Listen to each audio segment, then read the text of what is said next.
သမီးတော်သားတော်တန်ရှင်သောဝိညာဉ်တော်၏နာမတော်မြတ်၌အာမင်ခရစ်စမတ်နိုဗီနာစတုထနေ့ဆုတောင်းမြတ်တာအိုရှိခိုးကိုးကွယ်ထိုက်တော်မူထသောတပည့်တော်တို့အားကယ်တင်တော်မူသောအရှင်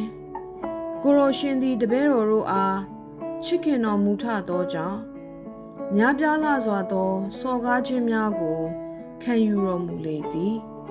တပည့်တော်တို့သည်စော်ကားပြောဆိုခြင်းတခွန်းတပါကိုပင်တီးခံနိုင်စွမ်းမရှိပဲနာကျည်းမှုနှင့်တုံ့ပြန်လိုကြပါသည်နတ်ဆိုးဤခြေဖွားအောက်၌နင်းချေရန်ခံသင့်သောတပည့်တော်တို့သည်မိမိ၏အပြစ်နှင့်မာနကြောင့်ကိုရောရှင်၏ရှေ့မျက်မှောက်တော်တွင်ကိုးကွယ်ဝတ်ပြုရန်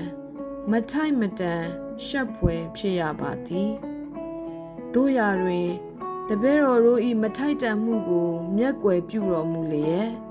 ကိုးကွယ်ဝတ်ပြုခြင်းကိုကြည်ပြူစွာလက်ခံတော်မူပါနှိမ်ချ၍နောင်တရသူတို့အားစွန့်ပစ်တော်မူလိမ့်မည်မဟုတ်ဟုကိုရောရှင်မိန်တော်မူသည့်အလျောက်စော်ကားကျူးလွန်မိသောအမှားများအတွက်ဝမ်းနည်းမိသောတပည့်တော်တို့အားအခွင့်ကညာလွတ်တော်မူပါနောက်တစ်ဖန်အရှင်အား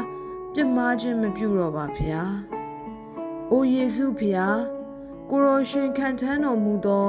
ဒုက္ခဝေဒနာများကိုတပည့်တော်တို့အောက်မေ့ကြပါသည်။ကိုရောရှင်၏မေတ္တာတော်ကိုတုံ့ပြန်သောအဖြစ်တပည့်တော်သည်လည်းကြုံတွေ့ရသောဒုက္ခဝေဒနာများကိုကြည်ပြူစွာခံထမ်းပါမည်။အရာဟုသမျှထက်ကိုရောရှင်ကိုသာချစ်မြတ်နိုးပြီးဒုက္ခအပေါင်းနှင့်စော်ကားခြင်းများအားကိုရောရှင်၏မေတ္တာတော်ကိုထောက်ထားလျက်ခံထမ်းနိုင်ပါမည်အကြောင်းအာတကူကျေးဇူးပေးသနာတော်မူပါဖျား။အိုအမိမေတော်မာရိယာတပည့်တော်တို့အတွက်